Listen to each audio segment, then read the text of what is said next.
3, 2, 1.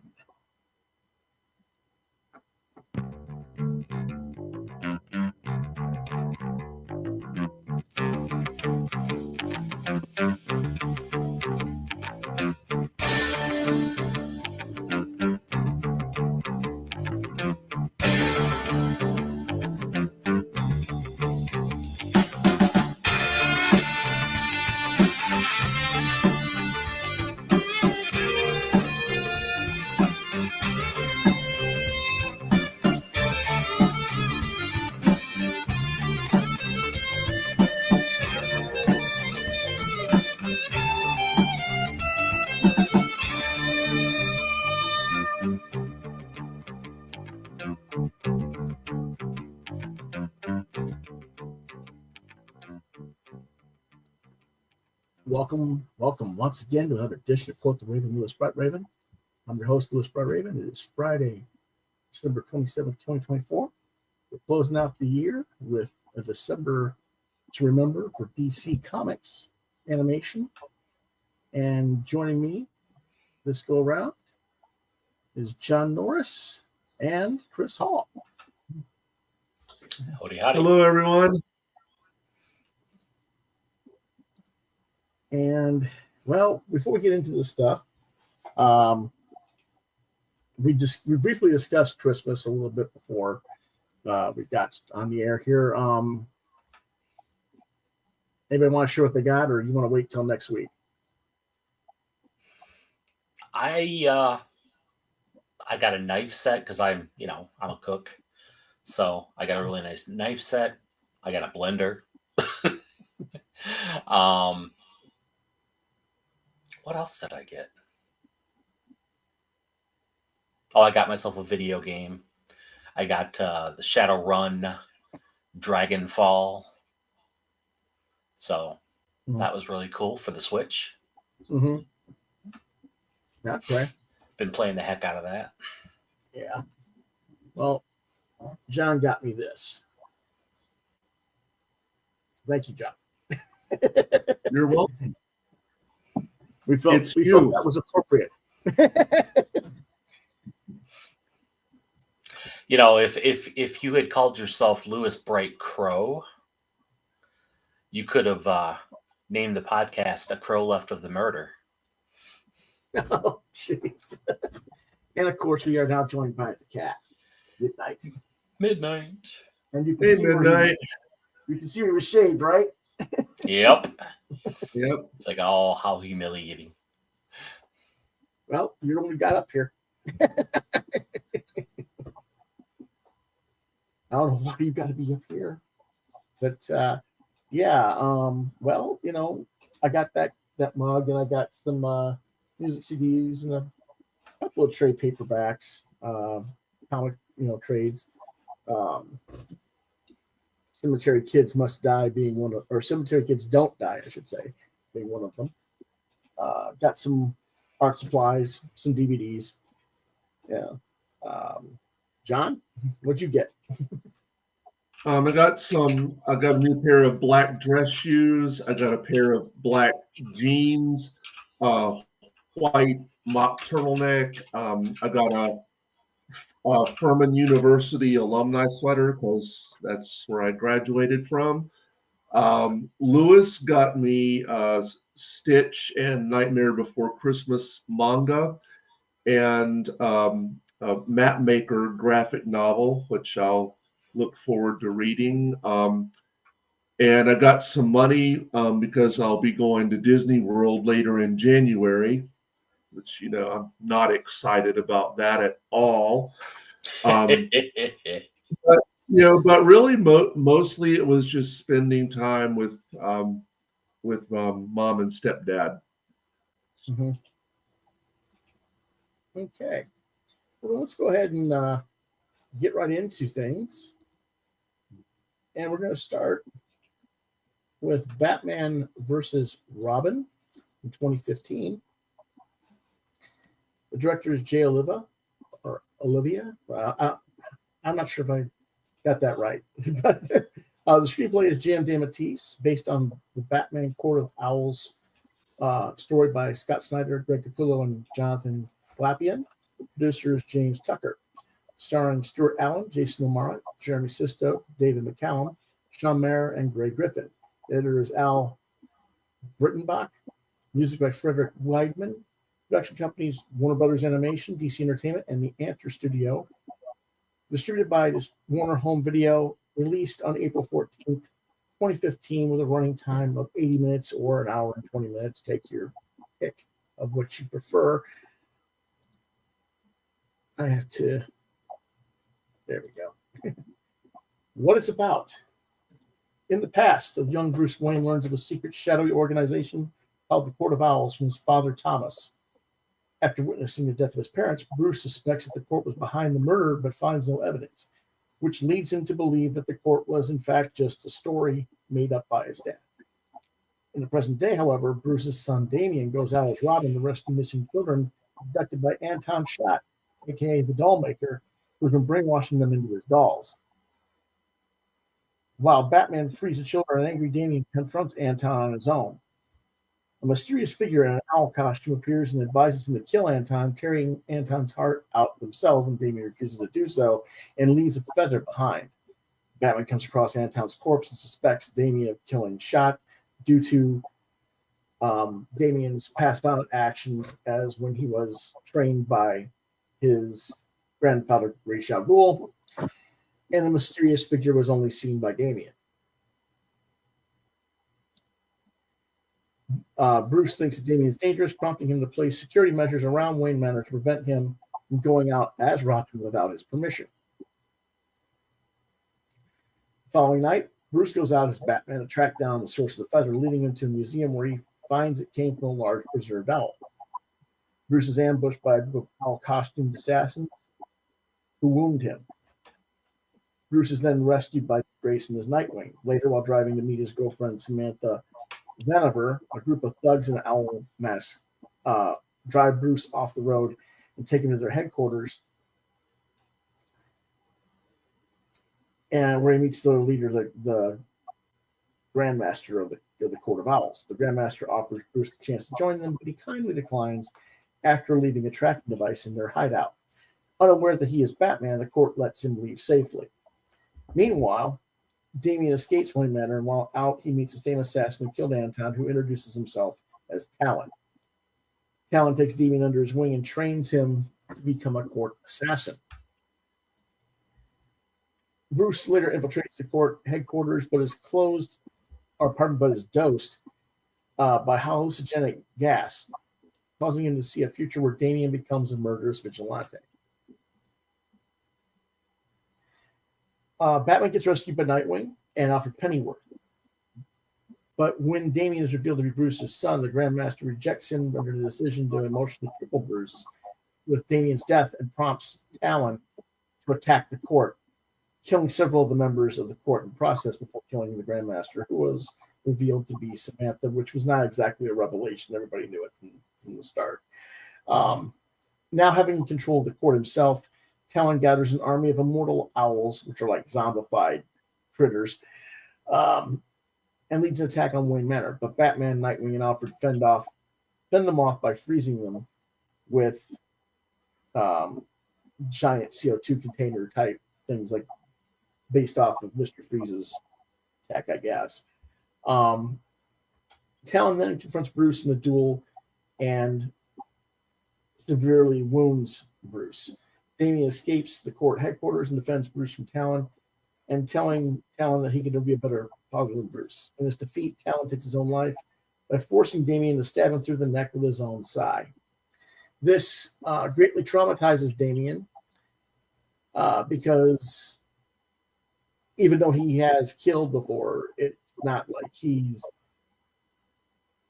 it wasn't his intent to kill, so I guess he's traumatized from that. And he rejects Bruce's offer to return home, claiming that he doesn't know who he is. Bruce consoles Damian and allows him to leave, suggesting that Damian go to a monastery in the Himalayas that Bruce himself wants visited in order to find himself, which Damian accepts. And at the end of the movie, we see him in the Himalayas approaching the monastery. What I thought Given the fact that I'm not a Scott Snyder fan, nor am I a Damian Wayne fan in any way, shape, or form, I do think that J.M. DeMatteis pulled off a script that worked as well as it possibly could. The movie is, in my opinion, better than the comic version of the story because it cut through a lot of the nonsensical introspection from Talon and the court members that I honestly couldn't have cared about in the comics. Can you tell I'm not a modern Bat fan? The story was entirely predictable, but that's got Snyder plotting for you. DeMatteis can't fix that, but at least he broke the story down to its core and got it done. Snyder and friends took like 20 comics to tell it, whereas this was done in like an hour and a half, so, it kind of tells you what needed to be done. The acting's okay. There are scenes where Bruce is a bit too humorous for my taste, but that's probably just because I prefer the take the iconic Kevin Conroy brought to the character. And not that I think it's Jason O'Mara who plays Batman in this one. It's not that he does a bad job. It just the Bruce is more Bruce light, I guess you could say. He's a little bit too campy for me, a little bit too humorous. And his Batman doesn't seem as serious as Kevin Conroy's. I wish I could say I enjoyed the film more, but it's not like I hate it or anything. I gave it 3 out of 5. What do you think?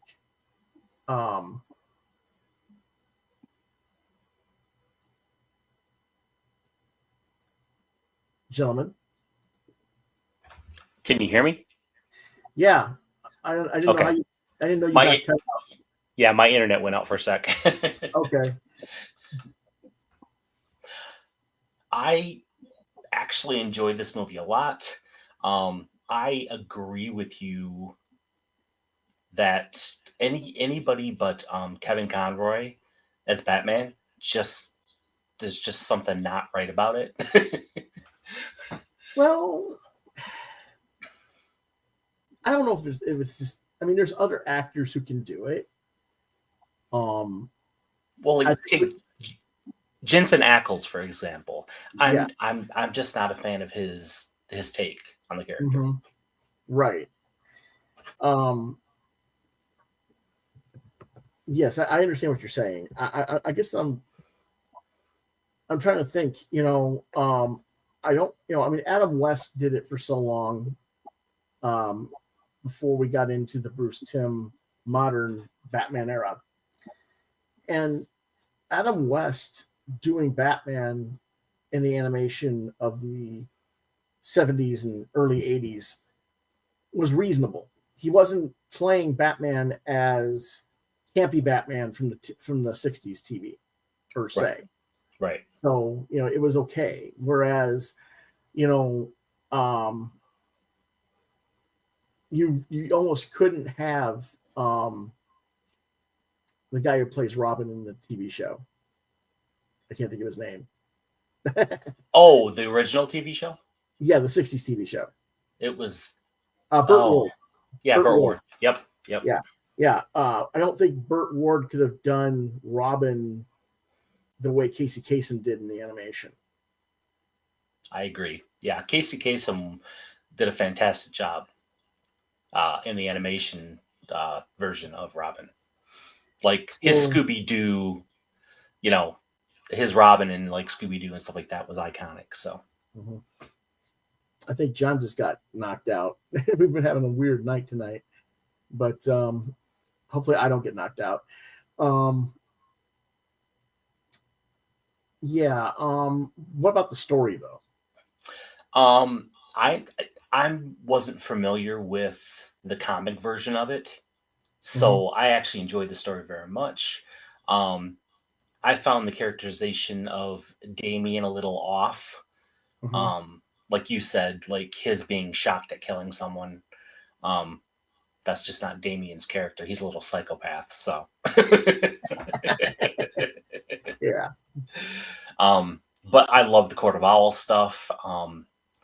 Everything just hit the right notes with me, so I enjoyed it quite a bit. What would you have given it? I gave it a solid 4 out of 5. Okay. You're back, John. Yeah, sorry about that. No, that's fine. It's kind of like, both of you got knocked out somehow. So there we go. Mhm. Damn you, Spectrum. That's about it. Yep. I'm hoping that mine doesn't get knocked out next, because I had some problems before we started tonight. But John hasn't seen this one, but based on what I described, would that even be something you would be interested in watching? Probably not. Okay, fair enough.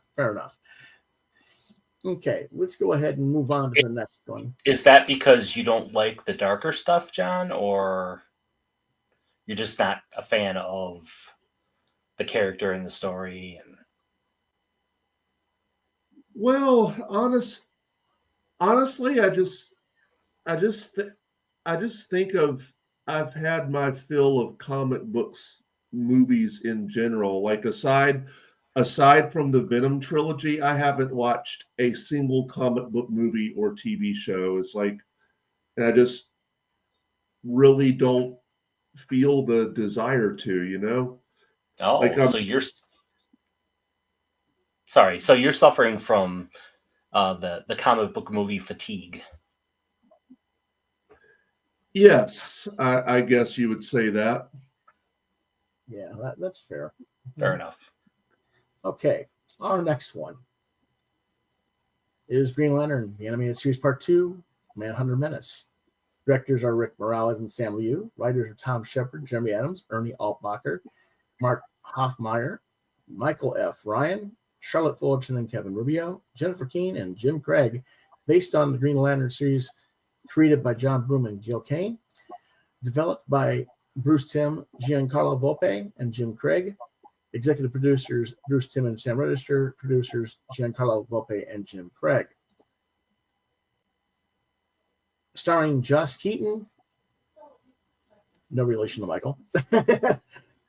Kevin Michael Richardson, Jason Spisak, and Gray Delisle as the main cast. There's a whole group of wonderful actors as supporting cast, but those are the 4 main people. Editors Joe Gall, production companies DC Entertainment and Warner Brothers Animation, with a runtime of 22 minutes per episode, give or take. Some of them I think ran a little bit short. Some of them I think ran a little bit long, but hard to say. This first aired originally on Cartoon Network in 2012 and 2013, and it was collected in the DVDs in 2015, I believe. What it's about. After the events of the first half of the season and the defeat of Atrocitus and the Red Lanterns, Hal Jordan and his team, consisting of Kilowog, the Red Lantern known as Razor, and the AI entity known as Aya, converge on a new threat, the Manhunters and their controller, the Anti-Monitor, who is consuming entire planets and solar systems. They think they have defeated the enemy when the unthinkable happens, and Aya becomes connected to the Anti-Monitor's armor and assumes the Anti-Monitor's identity. Can Hal and his friends find a way to stop Aya before she and the Manhunters destroy the entire universe? And at what cost? What did I think of this? When the story is focused on Aya, especially the relationships she had with Hal and Razor, and how tragic the events that are taking shape as the story progresses, is some of the best Green Lantern writing that the brand has ever had. When they move away from that core plot, however, to bring in other aspects, it sometimes is a little hit or miss. More hits than misses, but there are some things I just wasn't clicking with. For example, I didn't care for the Lard Fleas episode. Overall, the writing was really well executed, and I think that this was the first time Jeremy Adams was writing Green Lantern. And I think that's the work he did on this series is part of why DC brought him to the comics more recently, and he's become one of the more popular writers at DC for his writing on Green Lantern. I think this was a precedent to show what he could do with this franchise. The acting performances are solid throughout. There's a stellar array of guest voice artists on the show, like I said. many of whom have worked on other DC animated works to list. Too many to list, but it's Clancy Brown, it's Robert Englund. Yeah, it's all these people that people love. Tara Strong, quite a few others. And because they are so well known and identifiable as voices on other shows and as actors in general, you might think they would stand out or overshadow the leads, but they don't. They are performing well enough to be secondary and tertiary supporting roles, and that's great acting and voice directing. And I don't get pulled out of the moment because I'm hearing Clancy Brown's voice or Robert Englund's voice or Ron Perlman's voice in the role. And that's not always the case when you see these guys in animated. You sometimes start picturing them instead of the character portraying. And that's one of the, when you have a not as strong of a voice direction, in my opinion. I wish I'd had a means to get the first half of the season on DVD to visit the whole thing, but I didn't have that option. But this story arc was really well done. And it is one of the best GL things overall I've seen in years.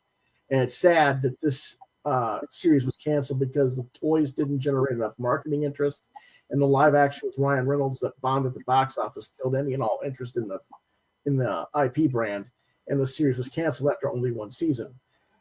And as much as I completely loathe the Green Lantern comics under Jeff Johns with the whole Mood Ring Brigades, a la the red, blue, orange lanterns, etc., I do have to give credit to Bruce Timm and Jim Craig for making a version that even I could enjoy watching. And I give it a 4 out of 5.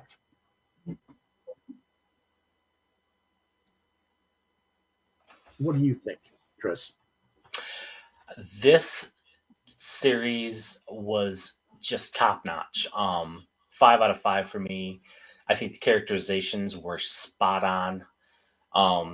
The Razor's story arc in particular, going from this just angry, pissed off villain to where he ended up at the show, and the show was just phenomenal. And the relationship between him and Aya, that was just, it was really solid. I really felt, I really cared about the characters. Of course, the animation is bright, colorful, it's CG, it's geared towards kids, but the storyline and the overarching plots were very much elevated from a kid's show. Yeah. And I hated Larfleeze too. I thought that he was ridiculous. Well, it's not just I mean, Larfleeze is Gollum. Basically, yes. Yeah. And I always felt that like the Orange Lantern was just a very weakly developed character to begin with. But it's not just Larfleeze. I mean, I'm not a fan of any of the Red Lanterns to speak of. Saint Walker and the other Blue Lanterns are okay, but they're just kind of there. The only thing that really matters is whether or not Razor's going to learn anything from them, and at the end he does. Right. He becomes, well, he doesn't become a Blue Lantern, but it's hinted at. He leaves in search of Aya. He thinks Aya is still alive because they think Aya's been destroyed at the end of the series. And he says, no, she's out there somewhere. She has to be. And he flies off into space to try and find her. And we have a Blue Lantern, which represents, the ring represents hope. It follows him out into space after him. And that's how they close it. And I'm like, that was really well done. Mm-hmm. Because it shows that, yeah, he's switching from the anger person to something hopefully better. But one thing I didn't, one of the things I was like, not, I think the reason I didn't give it the 5 that you gave, I only gave it a 4, was because some of the storyline that was going on with the Guardians didn't need to be there. it was making it too complicated. I can see that. You know, and it was like we do not need this this Green Lantern being evil or pardon me, this Guardian being evil or whatever. You know, it's like just stick to the plot of getting Aya stopped or rescued or whatever. You know. Yeah, every time the Guardians were there, I was kind of like, okay, go back to bed, old man. Yeah. And Grant Lankard is in the room. Hey, he says, "Hey, buddy. Hey, Grant. Hey, Grant." And this is a series that I wish DC would pick back up. Yeah. Like I said, unfortunately, the bombing of the Ryan Reynolds movie, and they just didn't know how to really market the toys for some reason. I thought the toy line was awesome back in the day, but nobody else seemed to. So I was like, I don't know. Yeah, it's been a while. Yeah, we decided to go through a little bit of the history of the DC animation, and I don't feel as though the new Superman movie is going to excite anybody about Green Lantern again either. So heck no. I'm sorry. Ugh. Like, why Guy Gardner? It's not even why Guy Gardner. It's why that hair. Oh, it was awful. It's like James Gunn is deliberately trying to decide it's Battle of the Wigs. Who's got it worse, Corn Sweater Fillion? Find out. Right? Oh my God. Yeah. And Corn Sweat's hair. Oh my God, that's even worse. Yeah. Well, it is when he's Clark. It's not as bad when he's Superman. But when he's Clark, it's like he's got a freaking Brillo pad on his head or something. You know. But have you seen that trailer, John? Not yet. I haven't. Oh, he keeps avoiding it. The second you see Nathan Fillion with that damn wig on, you're going to be like, "Oh my God." Is it just me, or does it look like his jaw is like misshapen and different? Yeah. It's like, what did they do? You know. I realize Guy Gardner is supposed to look goofy, but come on. Yeah, you're right, Grant. James Gunn he handles cheesy and like high octane, a lot of quick-witted laugh type stuff. He handles that well. So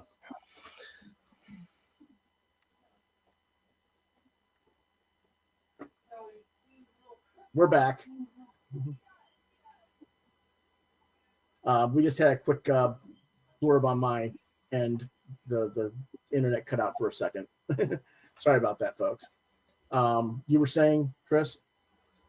Oh, I was just agreeing with Grant that James Gunn is really good at the goofy, funny, quick-witted stuff like that. He handles that pretty well, in my opinion. So yeah, I'm not against the movie by any means, but I have no expectations of it either. It was more like I saw the trailer and I'm like, okay, whatever. Oh yay, crypto. Everybody's geeking out over the dog, and I'm like, what? I don't get it. I think it was because that was one of the most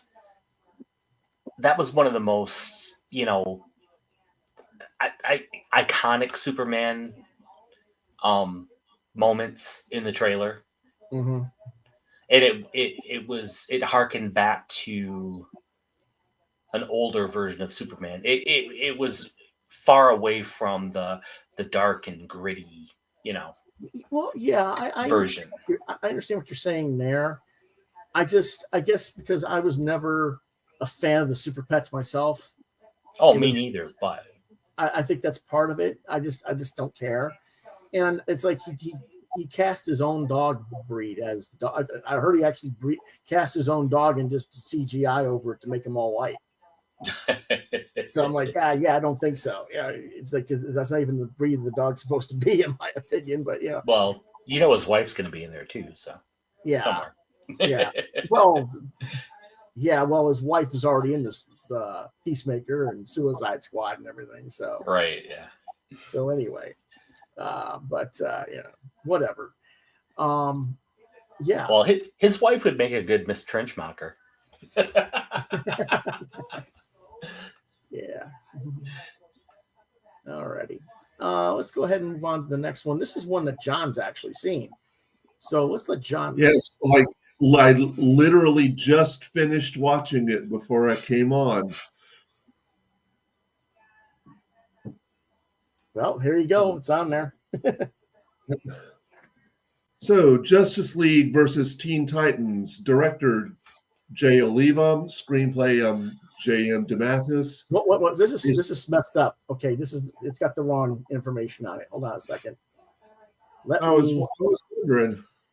Yeah, I don't know how that happened. Let me see what's going on here. I have to go back in here.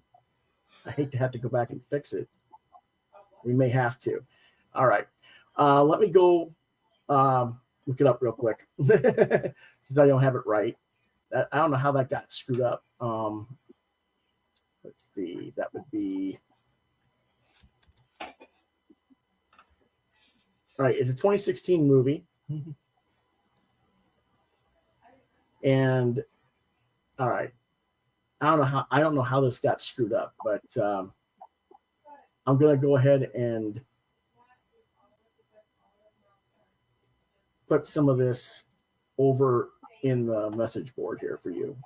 All right. And you just throw up the IMDb.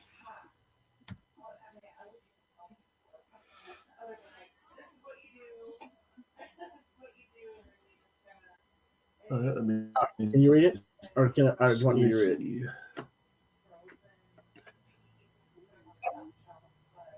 It got really directed by Sam Liu, screenplay by Brian Q. Miller and Alan Burnett. All right, let me. You want me to read it? Produced by James Tucker, starring Taissa Farmiga, John Bernthal, Stuart Allen, Jason O'Mara. And let's see.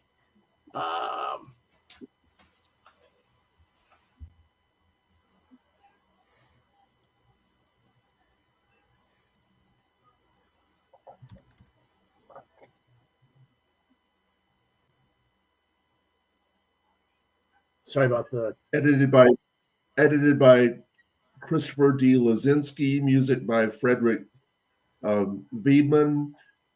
Production companies Warner Brothers Animation, DC Entertainment, and MOI or MOI Animation.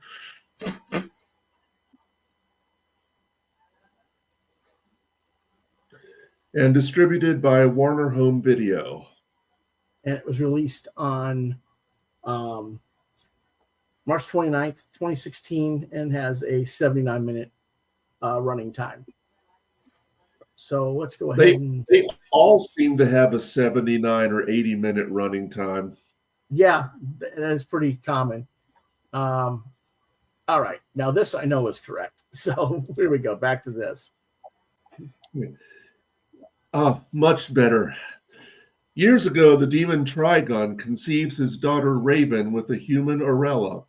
When Arella discovered his demonic nature, she runs away and is taken in by a group of mystics who live in another dimension called Azeroth. As she grew older, Raven wondered about her father. She attempted to use her powers to learn more about him. Trigon used her probe to find and destroy Arella along with Azeroth and all its inhabitants. Raven managed to imprison Trigon inside a magical crystal in what was left of Azeroth. Sometime later, she met and joined the Teen Titans. In the present day on Earth, Trigon sends a demonic corruptor to Earth, which briefly possesses Weather Wizard, following the battle between the Justice League and Legion of Doom. Ignoring his father Batman's instructions beforehand, Damian Wayne helps defeat the entity, but leaves the League with no background information from it. As a consequence for his reckless actions, Nightwing takes Damian to join the Titans. There he meets the rest of the team, Starfire, their leader, Jaime Reyes, a teenager infused with alien technology that turns into a beetle-like exoskeleton, Garfield Logan, a metahuman with the ability to shapeshift into any animal, and Raven. At first, Damian doesn't get along with them, believing he can be a better leader than Starfire and a better hero on his own entirely. When he almost dies in an altercation with Jaime, Raven uses her power to heal him. They inadvertently bond through this experience. She sees flashes of his life, and he sees Trigon within her. Meanwhile, Batman and Cyborg investigate the earlier attack. Superman is later possessed by one of the entities and brutally damages Atomic Skull, grabbing the attention of Wonder Woman and Batman. Before calming him down with kryptonite, Batman learns the entity was after the girl, but Superman escapes before the kryptonite can disable him. Batman asks Cyborg to help him in tracking the girl in question. Elsewhere, the demonic Superman raises a gate somewhere in the desert. Starfire takes the Titans to a carnival in order for them to try to learn to get along. Unbeknownst to the Titans, Raven is called by Trigon's entities who attack Raven. She fends them off with aid from the Titans. After the attack, Raven explains her history to the Titans, who had not learned about it until that moment. When they return to the tower, the Justice League attempts to take Raven with them. Flash, Wonder Woman, and Cyborg are possessed by the entities. Batman avoids possession by knocking himself out with a nerve toxin designed to take down Bane. After the League beats the Titans senseless, Raven agrees to go with them to save their lives, but as they teleport away, Jaime knocks Cyborg out and frees him from possession. Raven takes the rest to Superman and summons Trigon to Earth. Cyborg awakens and uses his apocalyptic technology to teleport them to Superman. Damian stabs Superman with kryptonite, releasing him from his possession, who then heads to release Flash and Wonder Woman. At this point, the Justice League battles Trigon here on Earth, while the Titans try to rescue and help Raven in the Hell Dimension. Can the Titans succeed in helping their friend overcome her horrific past and work together to stop Trigon at the source of his powers before the Justice League are overmatched by Trigon and his forces? Okay. Basically, we've seen a story we told several times between the comics, other Teen Titans and Young Justice cartoons, and the live-action Titans TV series. So while this show is okay, it's kind of a boring story because I've already seen it so many times. They could have come up with something new. That having been said, the changes that have been implemented in this version to put Damian Wayne and Blue Beetle into the mix are reasonably well executed, as well as some of the characterization and interaction between those two characters and between Damian and Raven. But without those elements, I don't think this version of the story would have held much merit at all, because it's just not as well done as the other versions we've seen of this story. The penultimate battles, particularly Damian versus the Ra's al Ghul persona, did give the story a reasonable amount of gravitas and a slightly different focus than the traditional or original tale by Wolfman and Perez in the comics, but you really have to be invested in Damian Wayne as a character to care, in my opinion. And as I've said before, I don't like Damian and never have, so it's kind of like whatever. While I can certainly appreciate the character when he's well executed, both this version and the version in Batman vs. Robin present him as an annoying little snot at best and an outright jackass at worst. And there's little to no empathy for others that he exhibits. And he has to learn those things by being forced into situations that in reality any person with that sort of emotional and mental detachment from others simply isn't going to embrace. And that's why I probably don't like that character, because while over time he would evolve, both of these movies try to make it like he learns it over the course of a single adventure. And yet if he learns, why is he essentially the same character in each film? He shouldn't be. He should be better off and be more sympathetic and more in sync with the other characters than he is. I also didn't feel like they wrote Starfire particularly well in this particular movie. She seemed a little bit out of sorts as a team leader, which she shouldn't be. The other characters are okay, but ultimately I just didn't think like the script was their best effort in this one. The acting is reasonably decent. It's better than in other.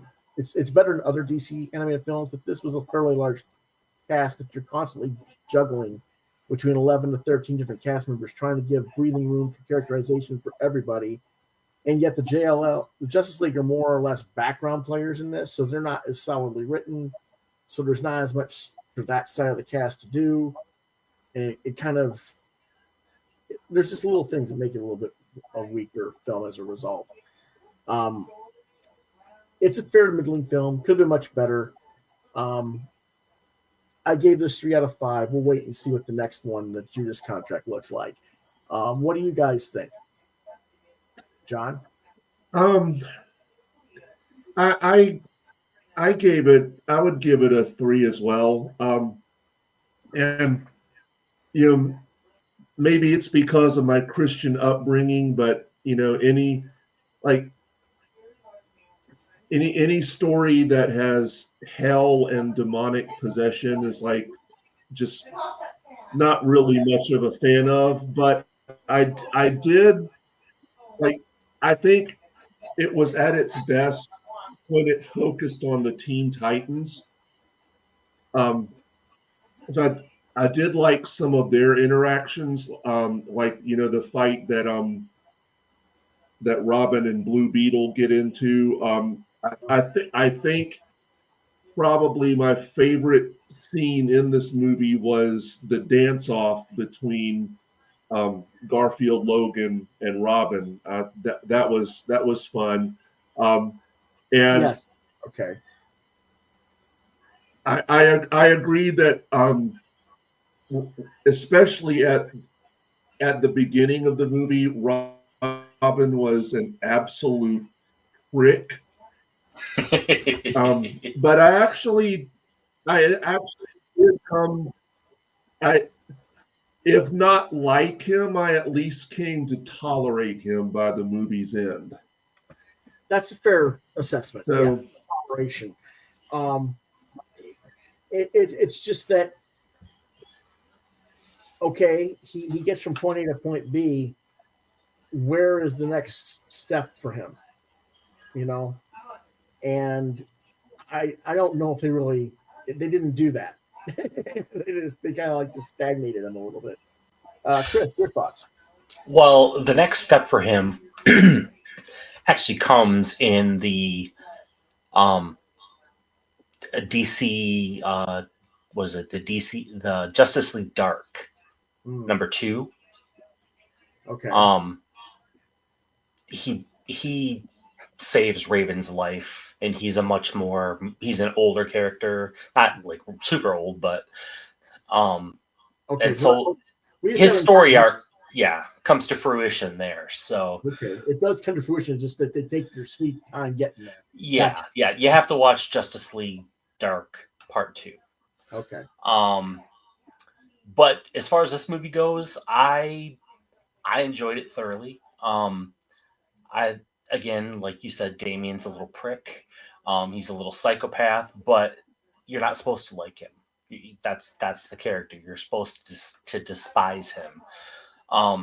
And considering his upbringing with Ra's al Ghul and being treated like a prince and like he was like the ultimate and supposed to rule the world, his characterization as a little prick kind of makes sense.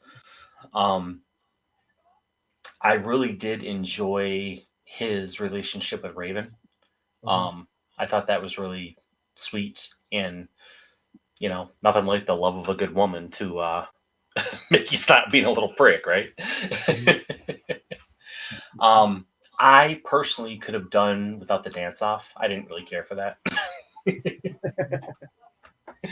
But it fits both characters. It does. It absolutely does. Yeah, because of course Damien's going to want to try and outdo anybody. And yeah, the Justice League was just kind of there to punch things. Superman's job was you punch Trigon. That was his job. Well, actually, his job was to be a vessel for the demons mostly. Yeah, but the big fight scene was him punching Trigon, and Trigon. I thought it was kind of cool to see Raj as an actual demon. Yeah, and I thought Raven's line, like, what was it like? So yeah, they raised this, this gate to hell, and some dude came through, and she goes, "Of course, my mother fell for him." I thought that was kind of funny. Yeah. But yeah, I like the story overall. I would give it a solid 4.5 out of 5. Okay. Well, we gave it 3. You gave 4.5. So 3 3/4 is our average here. So we'll put it there. But giving the fact that I'm just a fan of DC animation in general, so yeah, well, that's fine. Our next one is Teen Titans: The Judas Contract, from 2017. Director Sam Liu, screenplay by Ernie Altbacher, based on the Judas Contract storyline by Mark Wolfman and George Perez. Producer James Tucker, starring Stuart Allen, Tessa Farmiga, Brandon Suhu, Jake T. Austin, Christina Ricci, Sean Meyer, Kerry Walgren, Masasa Moyo, Jason Spisak, Crispin Freeman, Miguel Ferrar, Greg Henry, and Meg Foster. Editor is Christopher D. Lozinski. Music by Frederick Weigman. Production companies: Warner Brothers Animation, DC Comics, and The Answer Studio. Distributed by Warner Home Video. Released April 4th, 2017, with a runtime of 84 minutes. It's actually longer. 4 minutes longer. Wow. Well, they had to fit the whole damn Judas Contract in there, so. Well, it wasn't just that. They had some extras in there on the tail end of the credits that you had to watch, But anyway, what's it about? Following the events of Justice League versus Teen Titans, the movie launches at first into a flashback to an earlier version of the Titans, one that Nightwing used to lead while he was Robin, featuring Speedy, Kid Flash, Beast Boy, and Bumblebee, when they rescued Princess Coriander, aka Starfire, from her sister Blackfire. So that was like 5 years earlier. So now they take you to the present, 5 years past, and just after the events of, about a year or so after the events of Justice League versus Teen Titans. Dick Grayson now rejoins the Titans to track down a terrorist cult led by Brother Blood, who plans on capturing the team to absorb each of their unique abilities with a machine that he has tested on Jericho, which he's not named in the movie, but fans of the comic and the TV show know who this character is. The latter is shot in the head by Brother Blood's lover and assistant, Mother Mayhem, and to speed up the process with his development, Brother Blood hires the mercenary Deathstroke to deliver the Titans to him. Deathstroke, who survived his apparent death a few years ago in an earlier movie, still seeks revenge on Damian Wayne, the new Robin, for replacing him as Ra's al Ghul's heir before betraying the League of Assassins. Pardon me. Deathstroke monitors the Titans through his double agent Tara, who has joined the team right after the events. So she's been around for about a year, and she appeared in a trailer scene arriving at Titans Tower in the after credits on NJL versus Titans. And after whom he rescued after her parents turned their whole village against her and tortured her. When Damian grows suspicious of Tara's behavior and starts tracking her, he is confronted by Deathstroke.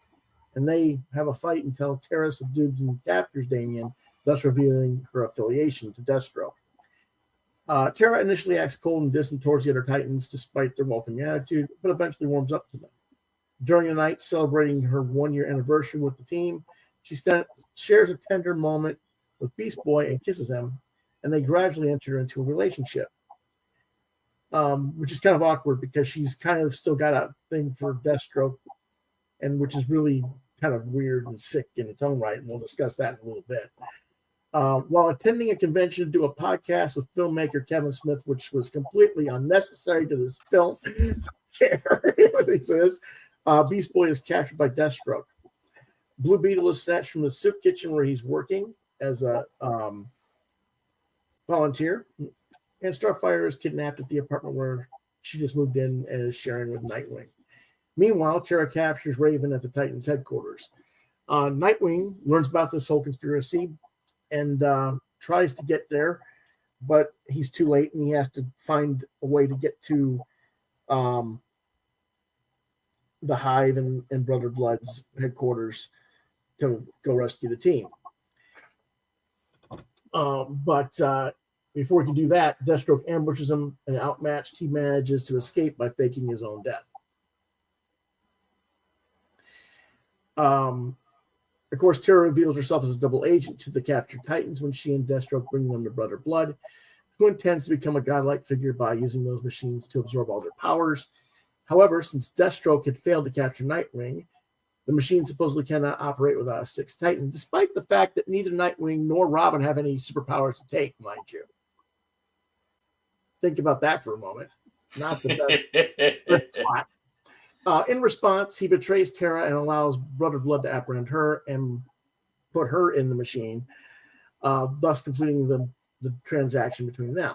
With his followers and Deathstroke present, Brother Blood proceeds to commence draining the Titans of their powers until Nightwing shows up and intervenes. After rescuing the Titans, Nightwing and Robin fight Deathstroke while the others battle Brother Blood, who has in fact absorbed all of their powers. The Titans struggle against the villains until Terra intervenes, furiously attacking Deathstroke for his betrayal and letting her be taken, while causing Brother Blood to lose his abilities as well and become unpowered. The battle ends with Brother Blood being depowered by Raven using her inner fury, tapping into Trigon's power, basically. And Deathstroke is buried beneath multiple rocks thrown by Terra. Brother Blood, being more humanized, is about to be captured when he is shot and killed by Mother Mayhem to prevent him from being captured. And too ashamed to face her former allies after betraying their trust, Terra decides to bring the whole building down around her. Beast Boy attempts to assist Terra in escaping, but she pushes him back and is buried beneath multiple layers of rubble. And Beast Boy later digs her up and she dies in his arms. In the epilogue, Beast Boy goes on Kevin Smith's podcast and talks about the Titans with Kevin Smith. Then he mentions that the team has a new wonderful member and that he's always going to miss Troya. Hint, the new member is Wonder Girl Donna Troy. And I'm not going to reveal the last credit scene, or should I reveal the last credit scene, Chris? Yeah, go ahead. Brother Blood's ability, he's not killed. He actually goes into the dead body of Jericho and reanimates the Jericho personality, which we'll get into that in a minute. It was not the best way of doing that. What do I think about it? While it does honor the original story to a semi-reasonable degree, like the Justice League versus Teen Titans story, there is way too much Damian in this movie. And to tie Deathstroke to the League of Assassins and have this stupid vendetta against Damian is completely silly. It's unnecessary to the story. Simply having Deathstroke hired by Brother Blood to deliver the Titan for Blood's own purposes is more than enough motivation for Slade. He's a mercenary. Just let him be a mercenary, you know? I also didn't care for shooting of Jericho because it doesn't hold true to the comics. After all, Jericho is Deathstroke's son. Don't you think he'd be just a little bit pissed off if they murdered him? But they don't mention that at all. Deathstroke isn't around, doesn't know this is going on, doesn't even see the body, whatever. It just, that was not well executed. I think this is why trying to mesh the modern era with the classic stories of the 70s and 80s often doesn't work out as well as it could. But unfortunately, most of the modern era stories simply aren't good enough to be adapted to film. So we get these odd, recycled versions of the classic stories, which, while they're entertaining, they do create more headaches and heartaches for the fandom, in my opinion, as younger audiences tend to discover these versions and ignore the original source materials, and thus they have their overall history of the characters wrong. Because, well, I know this version, whereas older people who have that knowledge of the classic stuff is like, this isn't the right way, So I think that causes a tension in the fandom that doesn't need to be there. I did like this one a little better than the JLT Titans movie, because it is just the Titans and the characters are for the most part on point. The acting's okay. There have been better and worse choices in casting for the DC Pantheon, but nothing stood out as particularly outstanding or egregiously bad in any of the film. For some of the people that were cast, like Meg Foster as Mother Mayhem, I wish Mother Mayhem had some more role to that character, some more meat for Meg Foster to do something with, because she's just, why is she there? She, you could have cast just about anybody in that role, the way it was done. But overall, for me, it's just meh. If I wasn't familiar with the original source materials, I will say I would like the film better than I do, because it's not that bad a movie. It just feels off to me at certain points, and I'm probably just wishing they could come up with something new and original instead of recycling content. I gave it 3.5 out of 5. Chris, your thoughts? I just didn't really care for this one. I don't like Brother Blood. Hated Tara. Mm-hmm. The relationship between. Can I ask you this? Did you hate the character, or did you not really get Christina Ricci's performance of the character? Tara? Yeah, in Tara. I just didn't like the character. I didn't like how they portrayed her. So. Well, it's very accurate to the original story. I never got into the original story, so this was kind of like almost my first introduction to the story. Okay. And I didn't like it. I didn't like Tara. I don't like Brother Blood. I just thought they were bad characters. The relationship between Tara and Deathstroke was creepy. It was just uncomfortable to watch. It's even creepier in the original comic, because oh god, it was so bad. Because in the original comic, the way George draws her, she really looks younger. She looks like she's like 13. Yeah. Now in this, she at least she could be like 16 or 17. That's still too young for old man Blade Wilson. Oh yeah, it was just god.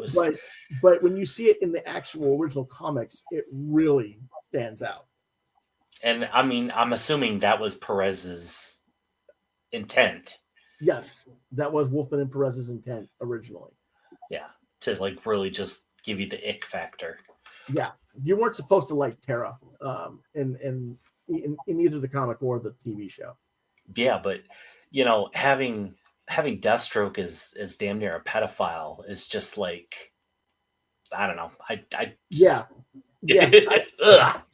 Didn't like it. Yeah, I agree. So I would give this one probably a 2.5, 3. Okay. For me. All right. And John hasn't seen this one, but based on what you saw of the first film that you just watched, would you even be interested in seeing the Judas Contract? Based on nope. Again, too much of the blood rituals and other stuff that's supernatural and not necessary. And okay, gotcha. Makes sense. Fair enough. All right, let's go ahead and move on to the next one, which is Wonder Woman. Originally released in 2019, there was a commemorative edition released in 2017. Directed by Lauren Montgomery, screenplay by Michael Jelenic, story by Gail Simone and Michael Jelenic, based on the Wonder Woman Gods and Mortals storyline by George Perez, Greg Potter, and Len Wein. Produced by Bruce Timm, starring Kerry Russell, Nathan Fillion, Alfred Molina, Rosario Dawson, Oliver Platt, Mark Helgenberger, and Virginia Madsen. Music by Christopher Drake. Production costumes were Warner Premiere, DC Comics, Warner Brothers Animation. Distributed by Warner Home Video. Originally released March 3rd in 2009, with a running time of 73 minutes, shorter than the others, only an hour and 13. This edition that I reviewed is the 2017 version, which is a commemorative set which had numerous extra documentaries that the original 2009 release didn't have. I recommend heavily to get this version. The documentaries are what's worth watching. To me, I really like the documentaries in this. But that being said, what it's about. In ancient times, the Amazons, a fierce race of warrior women, battle Ares, the god of war, and his army. During the battle, the Amazons' queen, Hippolyta, beheads Ares' son Thrax, whom the god forcibly conceived with her. She's about to kill Ares when Zeus stops her. Instead, Ares is bound with magic bracers which deprive him of his ability to draw psychic or energy powers from the violence and death that he can instigate. In compensation for their years of servitude to Ares, the Amazons are granted the island of Themyscira, where they can remain eternally youthful and isolated from the world of man while holding Ares prisoner. Hippolyta is also granted a daughter, Diana, whom she shapes from Themysciran sand and gives life with her own blood. Over a millennium later, Diana is unsatisfied with her life on Themyscira and longs to explore the outside man's world. Meanwhile, American fighter pilot Steve Trevor is shot down in a dogfight and crash lands his plane on the island. He then meets Diana, starting a fight. Once defeated by Diana, he is then taken to the Amazons. He doesn't start a fight. What happens is the other Amazons chase him, and he runs into Diana, who knocks him out, more or less. But anyway, once defeated, he's taken to the Amazons, and after interrogating him with a magical golden lasso of truth, Hippolyta decides that he's not an enemy. As such, their tradition dictates that an emissary be tasked to ensure his safe return to man's world. Diana initially volunteers, but her mother argues that she has not enough experience in dealing with the dangers of the outside world, outside of Themyscira. So she is instead assigned to guard Ares' cell, but her bookish and kind-hearted friend Alexa offers the cover for her. Defying her mother, Diana disguises herself with a helmet and participates in contests of strength, stamina, agility, and combat skills, ultimately winning the right to escort Trevor home.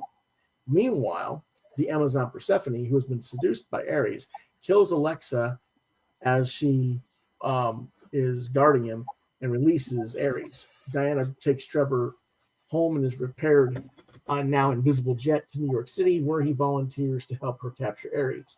Together, they uncover a pattern of violence created by Ares' presence. The pair goes out to a bar, and after some heavy drinking, where Diana is not even remotely affected, Steve Trevor completely 3 sheets to win and starts making passes at her. She's offended, and while they argue outside, they are attacked by the demigod Deimos. Diana subdues Deimos, who kills himself to avoid interrogation. His death leads Diana and Steve to a concealed gateway to the underworld guarded by members of the cult of Ares.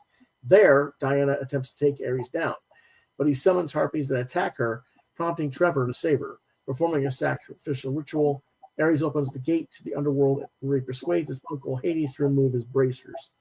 Later, Diana wakes up in a hospital and is furious that Trevor saved her instead of stopping Ares. Trevor defends his actions, revealing how much he cares about her in the process, which is nice, but she's still not happy with him. Ares and his army then attack Washington, D.C. Trevor and Diana start battling him and are soon joined by the Themyscirans or Amazons. However, Ares has a plan. He summons the long-dead Amazons from the underworld to fight their sisters. However, Alexa, who is now an undead warrior, reveals to her sister Artemis a chant, which nullifies Ares' control over the dead. And the undead turn on him, but he destroys them with his own powers. Hippolyta kills Persephone in combat for her betrayal. With her dying breath, Persephone declares that by shutting the Amazons away from man's world, Hippolyta has denied them the happiness that comes with love and a family. which is, well, we'll get into that in a minute. Meanwhile, Ares' influence reaches the President of the United States, who orders a nuclear missile launched against the Themyscira under the assumption that the island is who's attacking Washington and not Ares. This act of aggression increases Ares' power. So with the invisible jet, Trevor shoots down the missile just before it hits the island. And after taking a brutal beating at Ares' hands, Diana makes a comeback and finally beheads him. She later accepts Trevor, and the two share a kiss. Ares is condemned to the underworld to attend Hades as a slave. On Themyscira, in memory of Alexa, Artemis, who is usually just a warrior, has begun to take up reading. Alexa gives Diana the task of becoming a channel of communication between women and women, or basically an ambassador between Themyscira and man's world. And Diana returns to New York, becoming the newly christened Wonder Woman. Whoops. Chris, what do you think? I thoroughly enjoyed this. I've watched it multiple times. The origin story for Wonder Woman is extremely well done. I enjoyed the relationship, and the characterizations of Trevor and Diana and all the Amazons. I just thought it was extremely well done. And I liked, as I've told you before, I like this much more than the 2020 whatever it was movie starring Wonder Woman. So much better. Hold on a second. Better done. Trying to find it.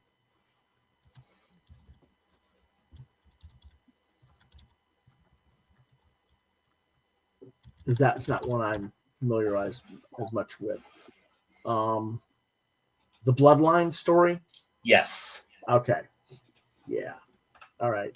Didn't care for that one as much. Right. Fair enough. If I'm being honest, it's just the basic origin story, which we've seen so many times. But you got to remember, this was done back in 2009, and that was quite a while ago. Yes. It was before the Gal Gadot version, obviously. Yes. I enjoyed the animation style very much as well. So yeah, that is actually, the animation style is Lauren Montgomery's style. Actually, she did all the design work for that. Yeah, so, very well done. While the casting was fine, I have to say, watching it more recently as opposed to back in 2009, today I'm just kind of sick and tired of Nathan Fillion. He's had too much. He's just overused as a voice actor at this point. You know what I'm saying? And he's always in superhero movies and comic movies, and it's like, come on, man, find something else. Right. So I don't remember being as annoyed with him when I originally watched it as I was this time, because now, remember I was talking about how certain actors, you hear their voice and you see them and not the character. Right. That's what I was getting. I was not getting Steve Trevor. I was getting Nathan Fillion as Castle. Okay, yeah. And that's not who Steve Trevor is. Yeah. And that's why I didn't enjoy this well. Now, is this version as good as the live action with Gal Gadot? Oh, you're asking me? Mm-hmm. It definitely, I think it's better because it got more to the point, whereas the live action movie was very drawn out and almost boring at times. Okay, interesting. Yeah. See, I'm the opposite version. I think this version helped the live action version along in how it was developed. And I agree with you. This is much more direct, and there was like side stories that weren't necessary in the live action comparatively. But was the Undead Amazon segment necessary to the story? Probably not. Yeah. But where else is Hades going to get his army, right? Right. Right. Well, I mean, it was visually interesting, but it just kind of it gave some of the secondary characters like Artemis and Alexis some extra story for them. Right. But it wasn't. It also kind of gave you that whole thing of, oh, you screwed us up and gave us. We lost our family. We never got a chance to be with men and have families. And I'm like, what? You've been for thousands of years. You're all fine as women, but now because you fell for a man, you deprived me. You cheated us all. It's very Gail Simonish. So you didn't care for the motivations. I think the motivations for the live action were more stronger in that regard. Fair enough. And to be honest, I never really bought Gal Gadot as Wonder Woman. A little too thin for you? Yes. She should be more Amazon. Sorry. More Amazon, less supermodel. Yeah. Okay. Well, I gave it 3.5. What did you give it? I'd say a solid 4.5. Okay. So we'll say an even 4. And that pretty much resolves us for this episode of Quoth the Raven. Overall, the movies are between the average of 3.5 and 4. You know, they're all worth watching. You're not missing out on anything to not watch them either, you know.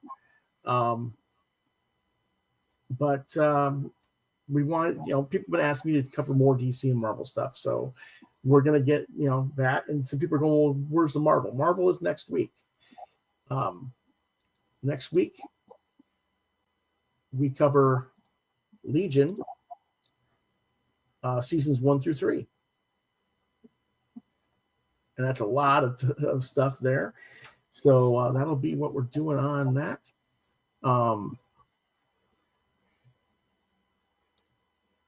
So anything going on with you, Chris, with your new podcast? Is it coming along smoothly? Is it?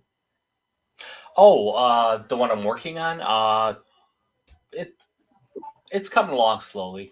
We're still working on it. I've been doing other podcasts with Timothy Fling. We cover paranormal, alien abductions, stuff like that, you know, cryptids, all that sort of thing. So that's always enjoyable. I enjoy that. But I enjoy coming on here too because I love talking about comic book stuff. And in my opinion, you know, DC is at its strongest in the animation department. Like, it's always had a strong showing with the animation. What do you think about that, John? You're a huge animation guy yourself. I agree. I like especially the early stuff. Like for me, like, of course, you know, a lot of people say Batman the animated series was the one that really changed everything. For me, my personal favorites were Batman Beyond, and I liked the Justice League Unlimited series, and for more modern one, I actually liked the Young Justice series. You know, the fact that Gargoyles creator Greg Weisman worked on it may have had something to do with that, but just a little bit. What was that again? The Young Justice series? Yeah. Okay, yeah. Yeah. It's interesting. Young Justice. I enjoyed Young Justice. It was almost soap opera-ish. Mm-hmm. Yeah, I was not as big of a fan of the animation, but the stories were some of the strongest ones of the lot, I think. Oh yeah, the writing was really strong. Yeah, and not just because of Wiseman. I mean, they had Peter David attached to that. They had other people that they were tapped into, that knew what they were doing with those characters. We just didn't get to that one because there's just so many great cartoons and there's only so much stuff available to me right offhand, Now, if you happen to be interested in watching those Teen Titan films, you can find them on Tubi. I don't know if you can find the other DC ones on Tubi or not. But probably you can if you look. I think you can find some of them on Netflix. You can find them on Tubi. And of course, if you have Max, you can find the entire catalog there. Okay, that's a good. And also Fandango at Home, which is how I watched the Teen Titans one. Oh, okay. I did not know that. Yeah.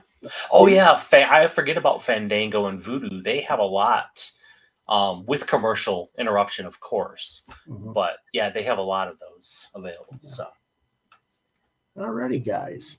Well, next week again, we'll be back on Friday to talk about Legion from Marvel, the son of Charles Xavier. And I don't know if you guys are familiar with that one. Are you familiar with that character, Chris? I am, yes. Okay. And I know John isn't because he's never been much of an X guy. So no. But I'm not super familiar with him, but I know of the character because I'm a geek and I like reading backstories. I like, Googling stuff and well, who's this? Who's that? Who's that? Yeah, I like doing that sort of thing. So alrighty. So until then, if you want to reach out to us, you can reach John at grayfigaro@hotmail.com. Chris, what's your page again? I am available at Christopher M. Hall gmail.com. Or I'm sorry, Christopher M. Hall 1973 at gmail.com. I'm available at Facebook, Fatboy73. And on DeviantArt, Fatboy73. So there you go. And of course, you can reach me at QuothTheRaven LBR72 at gmail.com or on Facebook at Lewis.BrightRaven. So for now, we'll see you next time with the Raven. Nevermore. Nevermore. Nevermore.